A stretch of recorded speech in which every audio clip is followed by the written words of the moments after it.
I'm feeling anxious because I'm having a conversation with you. Myself and two of my colleagues were taken hostage. A few horrific things unfolded for us, and the face of it was gruesome or sad. Sometimes falling apart is actually a component of resilience. We were doing this gesture of decapitation. Eventually you break. We had every reason to anticipate that bad things were going to happen to us. We were dragged through minefields by the hostage takers. I was clenching my teeth as if I wanted to protect my teeth. There is some dangerous arrogance in the mix. That is not a worthy challenge for life. Every single one of us has an abundance of this good stuff somewhere. I still get waves of goosebumps when I think about Dr. Alia Bojilova, a huge welcome to the Lead on Purpose podcast. Thank you so much for having me, James.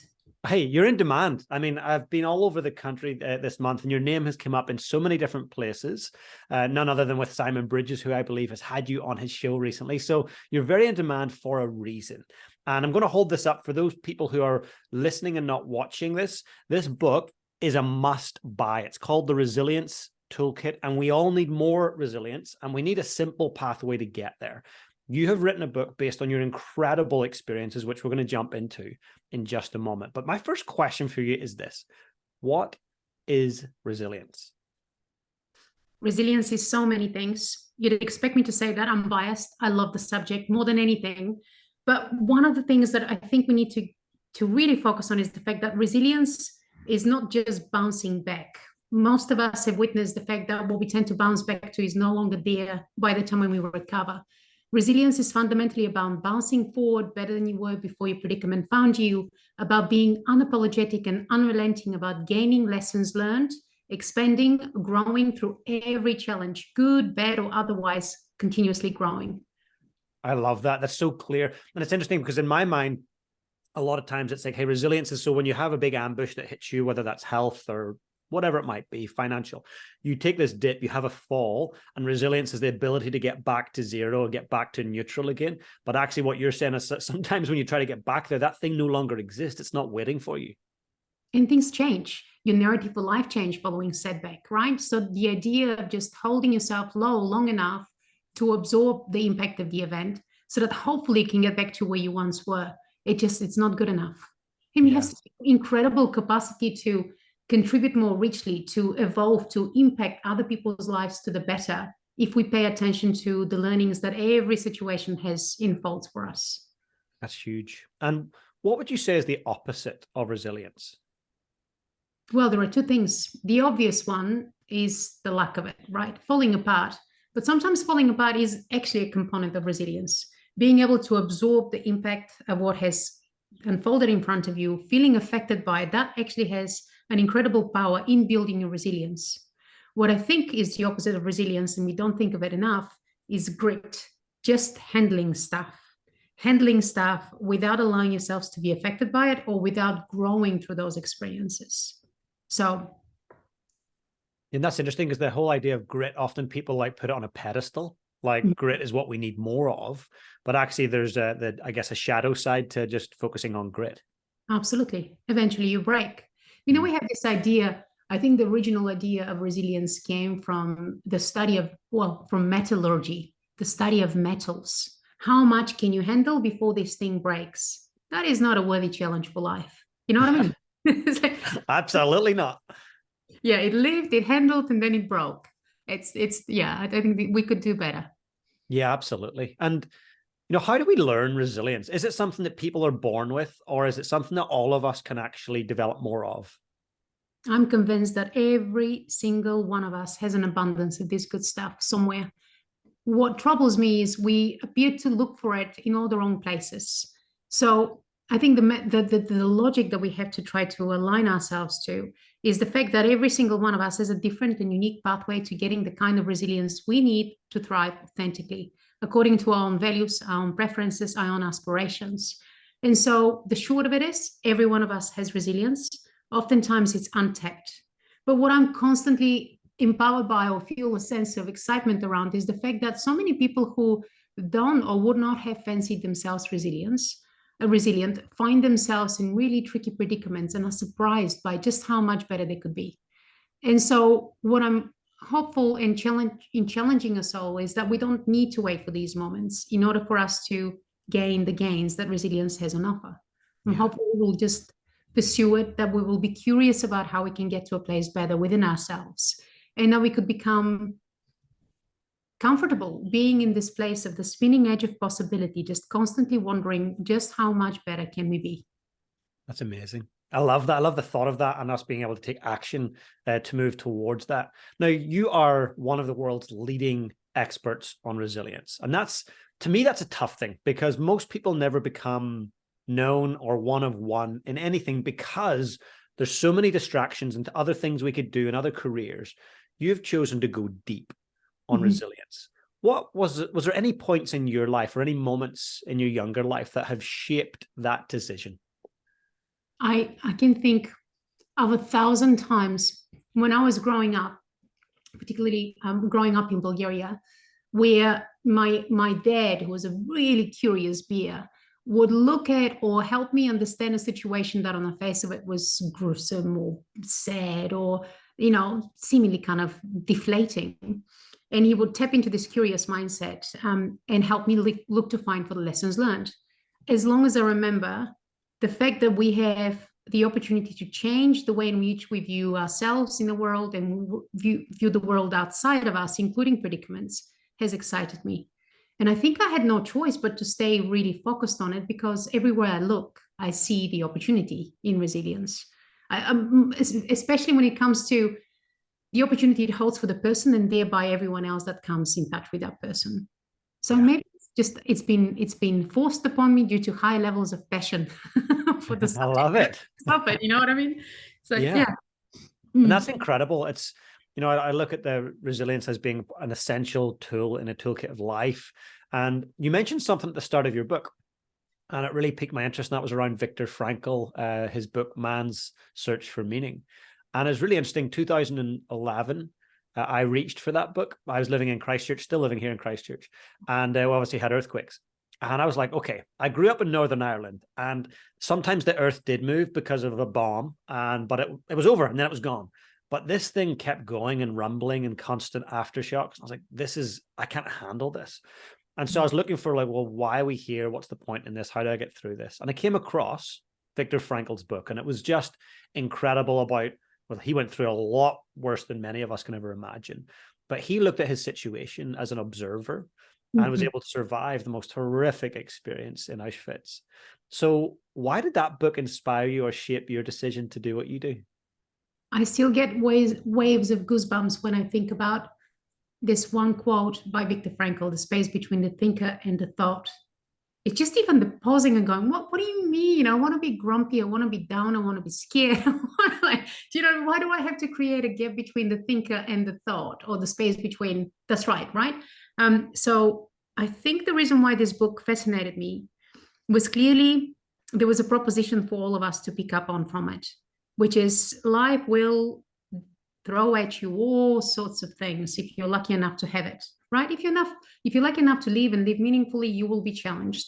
And so there are a plethora of little moments where you can pause and choose better. Even if you're confined, my grandma used to say that, even if you're confined to something as little as a matchbox, you have an opportunity to change your predicament for the better. And it's exhausting being, I don't know if the word is necessarily optimistic, but being unrelenting in looking to find ways out and ways better. But that's the proposition for life. That's the opportunity. Incredible. And then I was fascinated when I was reading your book. And for anyone that's listening or watching, I definitely will put a link to buy the book in the show notes. But I was reading it and something happened to you, and I thought, wow, I need to learn a bit more about this. It was fascinating. It was scary all at the same time. So you were a United Nations military observer in Syria, and something pretty scary, horrific unfolded for you. Would you mind sharing some of what did unfold and then how you responded to that situation? Yeah, of course. A few horrific things unfolded for us. And to be honest, whilst the predicaments we were directly involved in were deeply confronting, what really affected all of us was what everybody else was going through in Syria.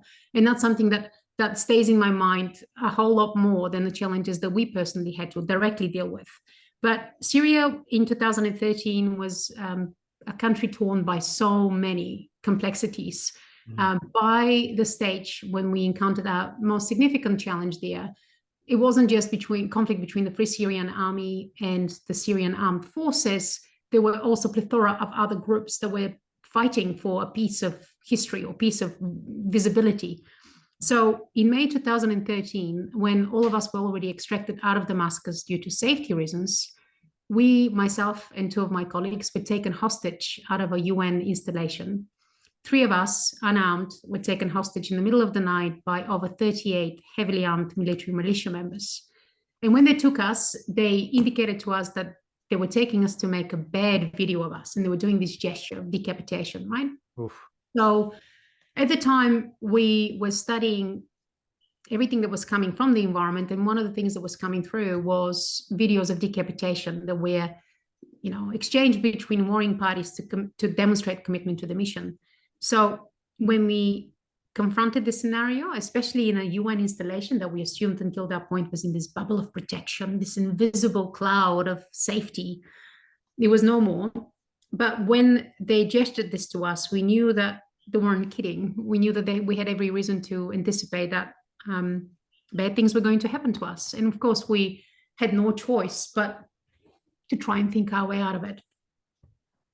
I love that you said think our way out of it rather than fight or strategize. Now, what do you mean by that? We had to think our way out of it. What does that actually mean? It's all you've got. It's all you've got in the situation. Feeling in this moment means fight, flight, freeze, right? And that's seldom an adaptive approach. I think what was really obvious for us in the moment was that we didn't really have too many ways out other than through thought, paying close attention to all the nuances in our environment that were changing, and also paying attention to how we sat in this opportunity and how we could pivot towards a better outcome. And when you think about, when I look at your book, I mean, I hope everyone gets a chance to dive deep. You have the ABCD of resilience. What did you have to draw upon there in that situation from the ABCD framework? Every single one of the components, every single one of them. And you know what was interesting? I mean, I know maybe other practitioners in the field would know the extraordinary gift that happens when a thing you've studied for the longest of time happens in front of you and you're in it. You have no choice but to go, right, these tips and tools, let me see if they work in action. So there was a peculiar experience around that as well. But the starting point was the awareness of how personally for me, I sat in this moment and realizing the power of stress and how, everything that you knew would happen in acute situations does happen. But then you still have that Viktor Frankl opportunity, right? To actually go, wait. I can still select a more adaptive, more meaningful, more purposeful, more authentic response to this situation. So that's your awareness. Awareness in our case also helped us keep an eye on each other, myself and my team, and help influence each other's state. That also fuels belonging. But one thing that's always stayed with me, I don't know if you know a band by the name of The Prodigy. Yeah, absolutely. Yeah. Okay, awesome. So one of the things that I think saved us, to be fair, was that after failed negotiations at our observation post, we were dragged through minefields by the hostage takers. And a couple of hours, some hours earlier that same day, myself and my colleague were training. We had nothing better to do. So we were training. We had The Prodigy blasting in this tiny little boom box in a confined space and confined area. And we were listening to this song we thought we walked through minefields. It's minefields, but we had a Finnish officer and a Bulgarian Kiwi celebrating this amazing sound. So we were dragged through these minefields, and my colleague Miko turned to me and went, "Mate, we're doing it for real," with a huge smile on his face. Who does that? That's priceless. Right? And so for a hot second, I was like, right, we got it. This could turn differently. All you need is a tiny little micro moment, right? But what I realized at the time that was actually quite funny in retrospect is we were walking through these minefields and I was clenching my teeth as if I wanted to protect my teeth, even though like, what? You do all these peculiar things. And so I think when you learn to be the observer of your experience and then go, this is a normal human response, but it isn't the optimal. What can I choose? How can I play with this? And you start playing with these little micro moments that every situation presents to you in abundance. You can change magnificently, right? So you have this little tiny micro moment, a slight pivot in your decision, can lead to an entirely new opening. And I love that. But most important was, of course, curiosity.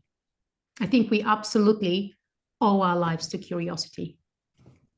Yeah, you mentioned that with your dad as well. Like that was one of his things. He was deeply curious and he encouraged your curiosity. It's interesting because often I talk to lots of different people that are doing great things. And the one thing I notice about them, they're very curious and they want to know about what's happening in different industries and they ask great questions. And that's certainly something as I was going through your book, I was like, wow, I am deeply curious about what's been written here. But also I could see that the only way that you could have written this was through the lens of a curious mindset. And so awareness, which we've talked about, we've kind of covered. The B is for belonging. So just for a second before we do look at the curiosity, in terms of belonging with resilience, why is that important? Whether you're in a sports team, whether you're in a family, whether you're in a corporate, why is belonging really important? I don't know why we don't pay enough respect or attention to belonging, but it is a crucial human need. If that isn't something that is a core driver for us, there's something terribly wrong in the picture. Belonging is essential for our sense of identity, for our sense of feeling supported and purposeful with those around us, right? And so you mentioned teams. My goodness, the most important thing, if you don't feel like you belong, you fold yourself into a pretzel just to fit in. And that means huge amount of your emotional, cognitive, and wider human potential is wasted in some version of pretense or handling or grit.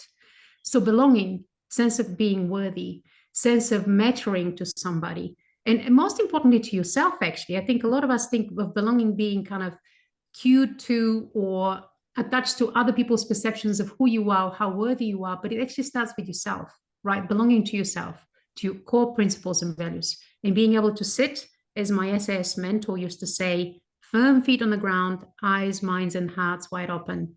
That's where it starts from, right? Wherever the ground might be, however shaky, you're there. You know, it's like Dr. Zeus, wherever you are, there you are. I love it. Right? So that's Yep. that's the thing.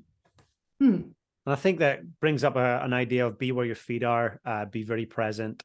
And under pressure, I guess that's just so crucial. And a sense of belonging with self. Like we're so worried, I think, often about what other people think about us and we're trying to fit in. But what I hear you saying is, no, you start with self, like belong to yourself. How do we start? Like, what's the first step on that journey? Well, I mean, listen carefully to the things that matter most.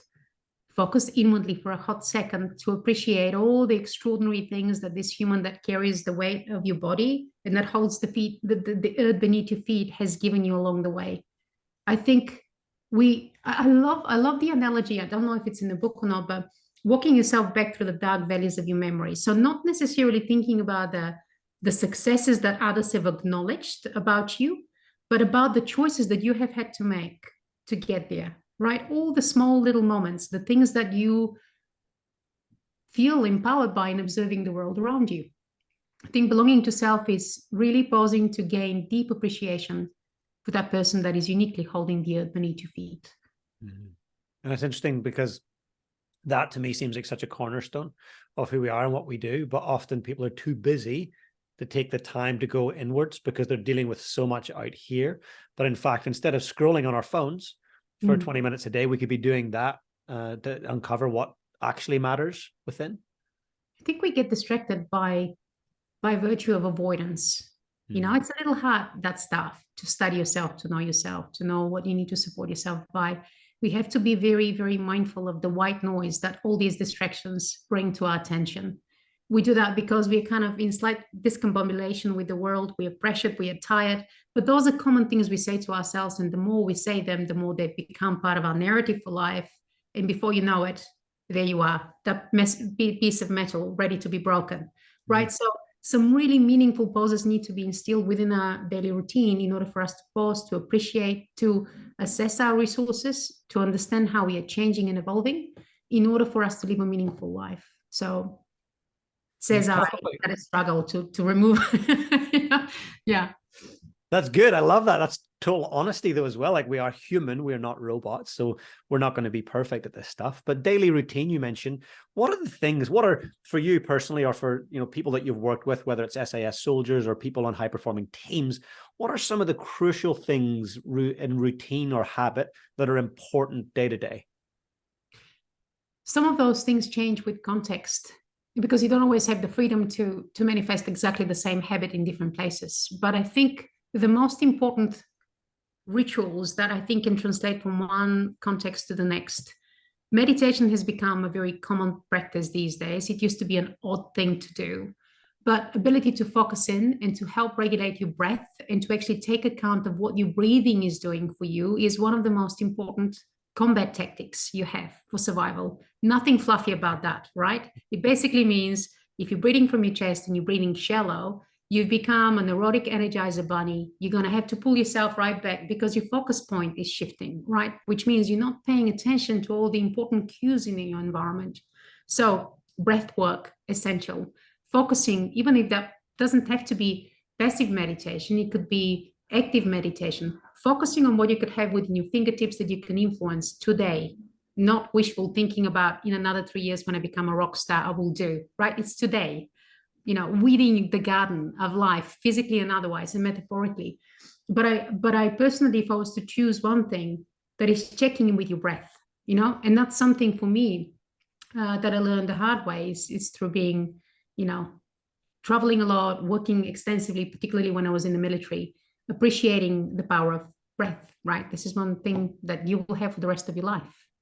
Absolutely. And I can totally relate to that. As a performer in my younger years, as a drummer, and we would compete and there would be judges. I just remember when my hands were sweaty and shaky, I was breathing up here. My breathing was not consistent. And even now, if I'm sitting on a stage and I've got a prime minister sitting beside me and I'm interviewing them, and I start to feel like, oh my goodness, I'm sweating. Like I'm so sweaty right now. That's because I'm breathing up here and it's really quick. I was like, okay, time to get back to the belly. So it's really interesting you bring that up. It's such a powerful yet simple tool. Right? Absolutely. Taking a gauge of where you are, like you say, it's just evaluating what's going on in your mind. And you can go down the garden path, right? Like I do that quite a lot. I mean, even now I'm feeling anxious because I'm having a conversation with you that is important to me, but it's also deeply exciting. So actually pausing long enough to understand the little voice of doubt or the gremlin on your shoulder, like we call it, the little thing that kind of eats away at you. What are you telling yourself? The prime minister is a human. But my goodness, interviewing prime ministers, that's nerve-wracking. Yeah, it's interesting. We've all got our own version of what nerves look like. And it's interesting. We've all got those different things. And whether I'm sitting beside someone or like this, I have a level of anxiety that I'm dealing with as well. Like, what's the next question? What do I really want to pull out of this? How can I make them feel comfortable? So I totally understand what you're saying. So going back to SAS, so you're not in the SAS yet. You're about to move in and work with them. Was there any little gremlin on your shoulder then going, what am I doing? How can I be in there doing what I do with those people? Was there any doubts? Yeah, of course. If you don't have them, there's something wrong with the picture, right?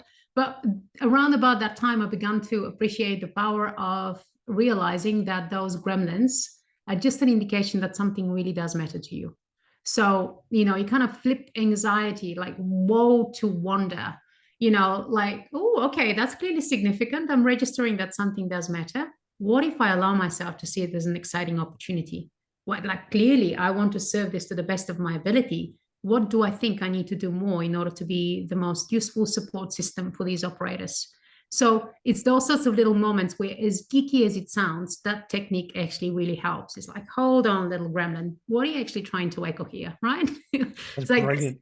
right? And then this is, again, when you become accustomed to these little things, it's tiny micro moments in time, but you can't just go, I'm just going to soldier on and I'll bulldoze it through this fear thing. No, it serves a good purpose. Look at it, tango dance with it, let it teach you the thing that it's meaning to teach you, and then move forward better prepared than you were a second prior. It's really like when you say that, I hear acceptance, the word acceptance, like I'm accepting what's happening, that kind of accept and commit. I like that. Totally. It's amazing. And awareness, belonging, curiosity, that's ABC. And then the D is drive. Tell me more about drive. Do you know what I love about drive is that it's or at least I'm convincing myself of it, is the outcome of all the other three things being done well. So one heuristic that stayed with me from my time of service, particularly because it was delivered to me by one of the people I admire the most, one of my mentors, was purpose precedes drive. I mean, frustratingly simple. Of course, purpose precedes drive. But when you think about it for a hot second, you realize how oftentimes we try to drive ourselves as if we are, my grandma would have said it, a donkey on a bridge, like with a stick or a kid. It doesn't know. This is not how humans operate, right? I've never seen a donkey on a bridge, but apparently they get stuck in the middle and there's nothing you could do about it. Do you know what I mean? I didn't know that. There you go. Maybe it's just a Bulgarian tale, but I'm sticking to it and I'm pretending that it's fully true. But the point about it is that we oftentimes try to discover drive where the answer isn't drive. You might be driven, but you might be depleted, or the thing that you thought you were driven by isn't actually the thing that you should be driven by. So it's either lack of discipline or lack of connection with the purpose that you thought existed in that space. And that tension has to be resolved in order for us to meaningfully persevere in the direction of our goal. Incredible. What I'm seeing people doing is grinding, exhausting themselves, pursuing something, trying to contort themselves into something different in order to fulfill a requirement that doesn't fuel them in any way. And you can do that, but the outcome is quite suboptimal. So purpose precedes drive. If you make it be your business, that the purpose that you are persevering and pursuing is all about you, that this is the most important thing that you can see yourself committed to in this moment in time, then you will be driven. But if you are so helpful. Yeah, sorry. No, that's really helpful. Because I'm just like selfishly putting my own filter of my own life through that as you're talking about drive. And it's interesting because there's a whole mentality around hustle and grind, and I don't like it. It makes me feel anxious just thinking about having to hustle or having a side hustle. I'm like, wow, how about just stick to our knitting and do the thing that we do well and not have 5 other things distracting us? But purpose precedes drive. So purpose. Mm-hmm. When you think of purpose, what is that for you personally? Mine? One of the things that I find difficult to sit with is our potential being obstructed by white noise. And that sounds a little fluffy and a little distant, but as a psychologist who works in my field and has for so many years, I find it so deflating seeing extraordinary human potential being wasted by the wayside, by fear that can easily be resolved, by conflict and lack of trust, by things that are just such common denominators in our environment and thereby so easily solvable. So that's my purpose. My purpose is I want to see us be more of our potential. I want us to see us fulfilling greater purpose than we thought is possible for us. I want to see each and every one of us tapping into the potential for us to thrive in a way that matters to us and pursuing this path of contribution and in whatever form it might take for us meaningfully, with less of that habitual white noise. That's powerful. And when I think of the book that you've written, and for those that are listening, the Resilience Toolkit, I see that as being a vehicle. It's a vehicle that brings your purpose to life because you are equipping people. Well, first of all, you're challenging them. You challenged my thinking when I read it, but then you're taking them from their head to their heart because you share some great stories. And then when they're in their heart, you're like, okay, here's some tools. Every chapter had multiple tools. I was like, oh, let me try that. And I shared it with my partner, Caroline, like, hey, let's do this together.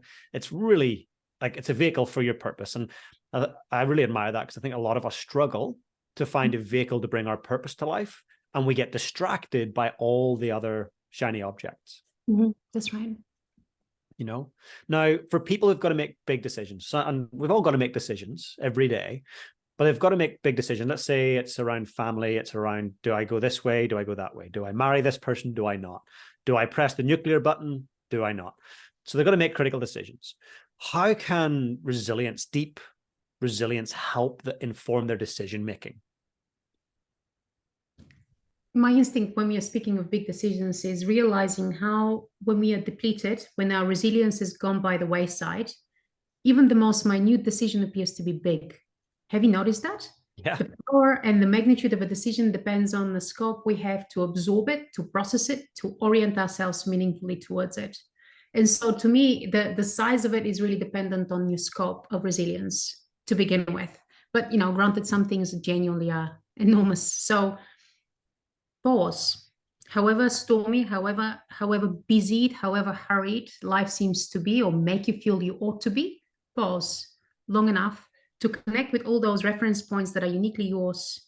Because we all understand, our minds are so intricate and so complex. They give us continuous clues and cues as to what matters most. And it doesn't matter how many ways we try to shut these voices out. They're there. They echo in your sleep. They're there eating away at your confidence at times when you shouldn't be in a place that you're in. So pause long enough. Fear not hearing those voices. Absorb and understand them, and ensure that whatever direction you go, you can continue to sit firmly on your feet or stand firmly on your feet with eyes, hearts, and minds wide open, right? Really powerful. I love that. And I was going to ask you about you making decisions, making clear decisions. So if we go back to Syria for a moment, you had decisions to make. And I guess the most important decisions here were, okay, what am I going to let come out of my mouth? And maybe there was a language barrier. So what am I going to let body language, body gestures, or whatever. So when you were making those really, really critical life and death decisions, what helped you to be clear about making good decisions? Because you obviously are here talking to me today, so you got out alive, and hopefully everyone else on your team did. Yes. Good. How did you have those clear decision-making filters to get through that? I always want to make it smaller, the scenario, and I'm just going to say why. The reason why is that my team, when it was considered for, and I was awarded a couple of medals by the UN and by the New Zealand Defence Force. And well done. Yeah, well, I mean, plenty more extraordinary things have been done by many more of my colleagues, right? That went unnoticed or unreported. So, but what's funny about my situation is my team said that I got given the medal for talking too much. And I said it so many times because it's absolutely true that I asked so many questions and I was so curious that the hostage takers were like, you know what, she will never shut up. Just send her back, give me somebody else. That's just agonizing, no? Oh, good. Yeah, but what I love about the opportunity that was presented to us in this moment, the opportunity that we gave ourselves in this moment, is that the most tiniest decisions can be the biggest sometimes, right? And like I said, it is what do you say, when do you say it, what tonality do you use that will not be misread. And those little micro moments are enormously important in a situation that just has one cue after the next that leads you to either demise or success, right? What did maintain our sense of clarity is the fact that none of us were prepared to accept the inevitable, not yet. Like that finite thought never came to mind. And I love that about us, because if we had for a minute paused to consider that what was said to us was going to happen, we would have responded entirely differently. It's that kind of moment of, okay, so the worst case scenario is a possibility. I've considered it now. What's an optimal outcome? And it's looking like, biting around the periphery of every opportunity to see if it's going to crumble the right way. That was what. I love it. It's a great way to put it. All right. Yeah. I could see so let's take a professional sports team for a moment. The first half of the game has went terribly for them, and they're heading out for the second half, and it's make or break. And it could be like, hey guys, we're 35 points down. It's not going to happen. Today's our day. Like, the final is here. We're not going to win it. And they've decided the outcome. Whereas what you're saying is that, hey, no, what are the possibilities? Yes, we could lose and the final's gone forever, but what are the options and possibilities and resources at our fingertips and resources up here in our mind space? So I imagine that's applicable very highly with a sports team. Hugely. And it should be. I mean, come on, if you're a sports team and you don't consider you might fail, there is some dangerous arrogance in the mix. Yeah. Do you know what I mean? There's a big difference between saying we have to succeed and we have to smash this goal and we feel perfectly prepared and going, we are the winners already. It doesn't pay due respect to the interchangeability and the complexity on the field. You need to be able to play that game, right? Because that's the game of life. Yeah. So what I love about situations like these is accepting. You have to start with acceptance, accepting that this first half of the game was not what you hoped for. You need to be prepared for these failure points, and then going, okay, cool. What are the epic lessons learned we're going to get from this? And what would it look like if in the shortest break possible, we could completely play the game of pivoting our minds and pivoting our behavior as a collective entity and smashing that second half? The end outcome, it delivers itself, right? Those are things that are outside of our control to an extent, but we are within our fingertips. So how do we play that game? There's some amazing things that happen. And you might not take advantage of it in that particular game, but maybe next season, the lessons learned from that stinky game are going to come back to you and you'll be thinking, this is the mistake I will not make because watch me, here is the stuff I've learned. That's what we should be playing. That's really powerful. I love how simply you can distill that as well. And I wanted to ask you, obviously not getting into specifics, but with some of the SAS soldiers that you've worked with, I was chatting with someone recently and they said, James, you know what? Toughness is the biggest, most important thing when it comes to life. You've got to be tougher. You've got to be tougher on your kid. You've got to be tougher on yourself. I'm like, okay. I'm red flag, red flag, red flag. I'm like, I think vulnerability is like way more important. James, you can't be soft like that. You've got to be tough. So when you were dealing with soldiers, was it toughness that made them excellent at what they did and got them through the tough stuff? Or was there other things in terms of personality traits and empathy that allowed them to get through the tough stuff? Is toughness really, really important, to be tough on ourselves and on others? I don't know that toughness is, even in this context, you are as tough as your condition requires you to be in some conditions. So I'm speaking specifically of the SS and the wider military training context. Toughness has a very short lifespan. It just allows you to handle this moment of time when your blister can either stop you right here, or you can continue on until you reach the next checkpoint, and maybe you can apply something to your blister so that you don't fail the selection or the training course, right? So that's toughness, but you can't carry on with toughness. Toughness is deafening. Toughness is not nuanced enough for life. So if you go about being tough about things, there is a whole heap that isn't connecting with you, that you aren't processing, that you aren't absorbing, and that you aren't learning from. And if you play the bigger game, which is the resilience game, that means that you don't need to hold yourself tough in as many situations. Toughness is an overplayed thing. It's a handle it moment. Again, moment in time, not for lifetime, you know? That's beautiful. And if people do stack toughness, I'm going to be tougher and tough on others and tough on myself, they keep stacking it for months and years within, say, a family setting. What's the potential like collateral or consequence of doing that? You don't have connection. You have no connection. Do you know what I mean? The connection point is an uncomfortable technique that takes away from the needs of others and your own. Do you know what I mean? Toughness is a barrier. So the long-term consequence is that you have none. You have no connection. You have no relationship. That's the power of a relationship, is actually paying attention, being nuanced in this moment, responding to what's in front of you. So the long-term consequence is that breaking.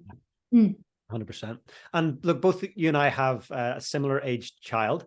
So for the listeners that are listening right now who've got kids, I think we're all wondering, how do we help encourage the building of resilience in our kids? And are there any things that we are doing right now that are actually doing the opposite? We're spoiling them, or we're kind of coddling them. What's your thoughts for parents that are listening right now that want to help their kids be more resilient? Do you know, I think I rightfully and proportionately obsess over this with my own son, who I love beyond comprehension. And as the older he becomes, the more intricate that and deep that love becomes in me. You know, I'm sure you know hopefully you feel the same way. Definitely. But one of the really important messages that my dad shared with me when my son was born is just remember to get out of his way more often, because I had all these like ridiculous scripts about how I needed to be, how he needed to be, how we needed to be, how the world needed to be. Like, what? Come on, just what is his curiosity again? What is the space that he wishes to see himself explore and thrive?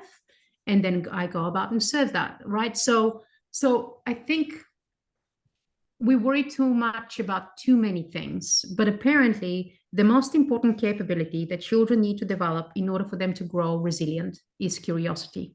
And guess what? They've got it in abundance. So the only solution is don't shut this good thing out. Apparently, I'm sticking to this story too. I like that story. It's interesting. I talk about why. At the age of 3, 4, Finn was saying, Dad, why does that happen? And why does it do that? But why does it? And still now at 7, when he's supposed to go to bed and we've just read a book, he'd be like, hey, Dad, why does the world look like that? Why is Russia up there and the UK over there? Like all these why questions. But my belief is kids get told when they get to school, sit down, Please just be quiet. Pop your hand up when the time's right and ask the question. And I'm like, we are literally telling them to stop being curious because they feel like they're a burden when they're asking why. So is the why questioning important, not just for our kids, but for us to continue asking? Yes, please. Yes, please. Alex, my son, does the same thing, and I see it as the greatest gift, especially because it's oftentimes inconvenient, right? Like you're planning already to do something else with your evening, and then a child is holding you hostage in their bedroom, you know? But it is absolutely, and I do tend to agree when it comes to the formality of life outside of home that most children get exposed to. Like they don't have the freedom to let their minds wander and actually build that sense of trust by having one of these curiosities responded to by saying, actually, I don't know. How about we go ahead and discover that together? I mean, that's amazing stuff, you know? It's incredible. Absolutely. Now, look, I want to be so mindful of your time, and I'm going to be honest, I could sit down with you for hours, and I hope there's going to be future interviews in person with you because this has been gold. So I want to thank you before I ask you our last question. Awesome. Thank you so much. No, thank you.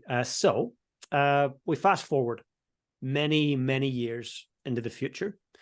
You are highly aware that it's your last day here on Earth, and someone very, very young who you love, might be a grandchild, great-grandchild, they come into the room and they say, Alia, how do I lead my life on purpose? What would you say to them? Lean into discomfort.